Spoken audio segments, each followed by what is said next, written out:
അഴിമതി നടത്തിയെന്നോ അദ്ദേഹം ഉന്നയിച്ച ആരോപണങ്ങൾ ശരിയാണ് എന്നോ സുപ്രീം കോടതി സൂചിപ്പിച്ചില്ല എന്ന് മാത്രമല്ല, ഇത് തികച്ചും രാഷ്ട്രീയ പ്രേരിതമാണ് എന്ന് പറഞ്ഞു. അപ്പം അതോടുകൂടി അത് തീർന്നു, അഴിമതിയുടെ പ്രശ്നം തീർന്നു. GST കൊടുത്തില്ല, ഇൻകം ടാക്സ് കൊടുത്തില്ല എന്നുള്ള കഥയും പൊളിഞ്ഞു. കാരണം GST കമ്മീഷണറും അതുപോലെ തന്നെ ബഹുമാനപ്പെട്ട ധനകാര്യ വകുപ്പ് മന്ത്രിയും അതിനുള്ള തെളിവും ഹാജരാക്കി. അപ്പം അതും പോയി. പിന്നീട് രംഗത്ത് വരുന്നത് ഷോൺ ജോർജാണ്. ഷോൺ ജോർജ് രംഗത്ത് വരുന്ന ഘട്ടം എന്ന് പറയുന്നത്, അദ്ദേഹം BJPയിലേക്ക് രാവിലെ പോകുന്നു, വൈകുന്നേരം SFIO അന്വേഷിക്കുന്നു. SFIO അന്വേഷിക്കുന്ന ഘട്ടത്തിൽ ഹൈക്കോടതിയിൽ, ഡൽഹി ഹൈക്കോടതിയിൽ ഇതിന് ജൂറിസ്ഡിക്ഷൻ ഇല്ല, ലോക്കൽ സ്റ്റാൻഡി ഇല്ല എന്ന് പറഞ്ഞുകൊണ്ട് CMRL ഡൽഹി ഹൈക്കോടതിയിൽ ഒരു കേസ് കൊടുക്കുന്നു. ഡൽഹി ഹൈക്കോടതി അത് സ്റ്റേ ചെയ്യുന്നു. അതിൻ്റെ ഇടയിലാണ് ED വരുന്നത്. കഥകൾ പറഞ്ഞാൽ ഒട്ടേറെ ഉണ്ട്, ഞാൻ അതിലേക്കൊന്നും കടക്കുന്നില്ല. ED വന്നതിന് ശേഷം ആ അന്വേഷണം നിയമപരമല്ല. EDയുടെ മുമ്പിൽ ഒരു ഷെഡ്യൂൾഡ് ഒഫൻസ് ഇല്ല, FIR ഇട്ടിട്ടില്ല. അപ്പം അതുകൊണ്ട് ഈ കേസ് മെയിൻ്റനബിൾ അല്ല എന്ന് പറഞ്ഞുകൊണ്ട് CMRL ബഹുമാനപ്പെട്ട ഹൈക്കോടതി സിംഗിൾ ബെഞ്ചിനെ സമീപിക്കുന്നു. പറയട്ടെ എന്ന് ഞാൻ അതിനല്ലേ വേണ്ടിയിട്ട്. അപ്പോൾ സിംഗിൾ ബെഞ്ചിൻ്റെ വിധി വന്നത് 26-ാം തീയതിയാണ് ഇല്ലേ? 27-ാം തീയതി റെയ്ഡ് നടക്കുന്നു. ആരുടെ വീട്ടിൽ? മുഖ്യമന്ത്രിയുടെ വീട്ടിൽ വീണ താമസിക്കുന്നു എന്ന ധാരണയിൽ മറ്റു വീടുകളിലും 12 സ്ഥാപനങ്ങളിലും. ഇതിലെവിടെയെങ്കിലും, ഞാൻ ചോദിക്കുന്നത്, ഇതിലെവിടെയെങ്കിലും പിണറായി വിജയനോ വീണയോ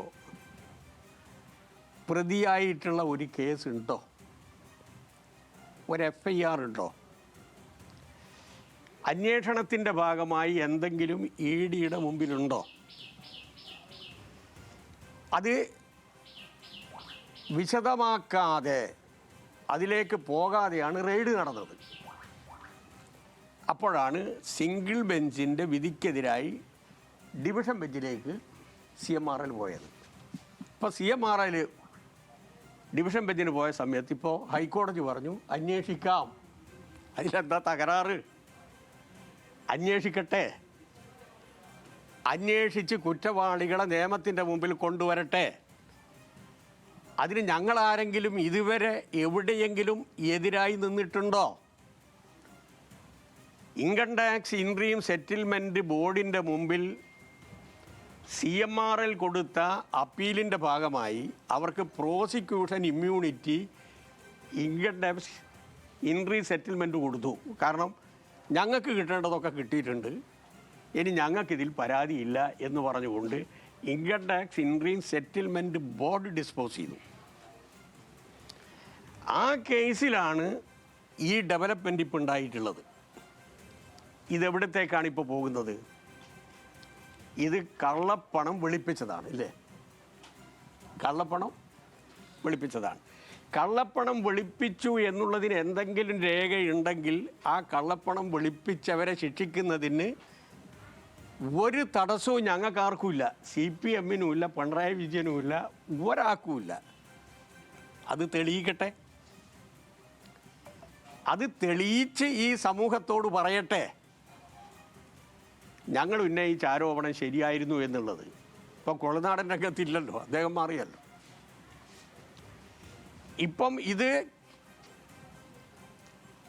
കള്ളപ്പണം വെളുപ്പിച്ചതാണ് എന്ന് വരുത്തുന്നതിന് വേണ്ടി ചെയ്യുന്ന ഒരു കാര്യം, കരിമണൽ ഖനനം നടത്താൻ പിണറായി വിജയൻ CMRLന് നൽകിയ അനുപാതത്തിൻ്റെ പാരിതോഷികം കൺസിഡറേഷൻ എന്ന നിലക്കാണ് വീണയ്ക്ക് ഈ കാശ് കിട്ടിയത് എന്നാണ് ഇപ്പോൾ പറയുന്നത് അല്ലേ.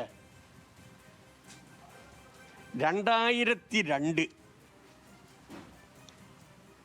ഒക്ടോബർ മാസം 22, 2002 നവംബർ മാസം 30, 2013 മെയ് 5 ഈ ദിവസങ്ങളിലായി ഉമ്മൻചാണ്ടി കരിമണൽ ഖനനം നടത്താൻ CMRL അനുവാദം കൊടുത്തു. അപ്പോൾ അതിനെതിരായി VM സുധീരൻ അടക്കമുള്ളവർ അന്ന് പ്രതിപക്ഷത്തുള്ളവർ അടക്കം രംഗത്ത് വന്നു. VS അധികാരത്തിൽ വന്നതിന് ശേഷം ആ ഖനനം നടത്തുന്നത് തടഞ്ഞു. ഞാൻ ഈ പറയുന്നത് കളവാണെന്ന് നിങ്ങൾ എവിടെയെങ്കിലും ഏതെങ്കിലും ഒരു രേഖ ഉദ്ധരിച്ച് പറഞ്ഞാൽ പിന്നീട് ഞാൻ നിങ്ങളെ അഭിസംബോധന ചെയ്തുകൊണ്ട് ഒരു വർത്തമാനവും പറയില്ല. ഉമ്മൻചാണ്ടി ഗവൺമെൻറ് ഖനനാനുമതി കൊടുത്ത സ്ഥാനത്ത് VS ആണ് അത് റദ്ദ് ചെയ്തത്. ആ റദ്ദ് ചെയ്തതിനെതിരായി ട്രിബ്യൂണലിൽ പോയി CMRL. ട്രിബ്യൂണലിൻ്റെ വിധി അവർക്ക് അനുകൂലമായി. 2013 ഫെബ്രുവരി 15 ഹൈക്കോടതി സിംഗിൾ ബെഞ്ച് VS ഗവൺമെൻറ്റിൻ്റെ ഉത്തരവ് റദ്ദാക്കി. അപ്പോൾ സ്വാഭാവികമായും VS ആ ഉത്തരവ് റദ്ദാക്കിയാൽ പിന്നീട് വന്ന ഉമ്മൻചാണ്ടി ഗവൺമെൻറ് സ്വാഭാവികമായും അപ്പീലിന് പോകേണ്ടതാണ്. അപ്പീലിന് പോകാത്ത സാഹചര്യത്തിലാണ് പ്രതാപൻ ഒരു പരാതി കൊടുത്തത്. പ്രതാപൻ പരാതി കൊടുത്തതിൻ്റെ അടിസ്ഥാനത്തിൽ കൺട്രോൾ ചെയ്ത് ഈ അപ്പീൽ എൻ്റർടൈൻ ചെയ്യാൻ വേണ്ടി തീരുമാനിക്കുന്നു. ഹൈക്കോടതിയും അതിനുശേഷം സുപ്രീം കോടതിയും സ്വകാര്യ കമ്പനിക്ക് അനുവാദം നൽകുന്നു. 2016 പിണറായി അധികാരത്തിൽ വന്നു. ഇത് അനുവാദം കൊടുത്തില്ലെന്ന് മാത്രമല്ല, ഇന്നേ വരെ പിണറായിയുടെ കാലഘട്ടത്തിൽ 1 ഗ്രാം മണൽ പോലും അവിടെ നിന്ന് ഖനനം നടത്തിയിട്ടില്ല. ആധികാരികമായിട്ട് ഞങ്ങൾക്ക് പറയാൻ പറ്റും, CMRL പിണറായി ഗവൺമെൻറ്റിൻ്റെ കീഴിൽ 1 തരി മണൽ പോലും ഖനനം നടത്തിയിട്ടില്ല. അപ്പോൾ പിണറായി ഗവൺമെൻറ് അനുവാദം കൊടുക്കാത്ത ഖനനത്തിൻ്റെ പേരിൽ ഉമ്മൻചാണ്ടി പണ്ട് 3 പ്രാവശ്യം ഖനനത്തിന് അനുവാദം കൊടുത്ത ഒരു പ്രശ്നത്തിൽ AK Antony 2002 correct AK Antony. പിന്നീട് ഉമ്മൻചാണ്ടി വന്നതിന് ശേഷമാണ് ഇത് വീണ്ടും ആവർത്തിച്ചത്. 2002 2003 ഉമ്മൻചാണ്ടിയാണ്. അല്ല AK ആൻ്റണി കറക്റ്റാണ്. വരട്ടെ BJP ജനം അല്ല, അതാണ് ഞാൻ പറഞ്ഞത്. SFIൻ്റെ ഉത്തരവ് വരുന്ന ദിവസമാണ് അദ്ദേഹം BJPയിലേക്ക് പോകുന്നതെന്നാണ് ഞാൻ പറഞ്ഞത്. 2002 2003 AK ആൻ്റണി മുഖ്യമന്ത്രി ആയിരിക്കുന്ന സമയത്താണ് അനുവാദം കൊടുത്തത്. അതാണ് ഞാൻ പറഞ്ഞത്. പിന്നീടാണ് VS അധികാരത്തിൽ വന്നതിന് ശേഷം അത് റദ്ദ് ചെയ്യുന്നത്.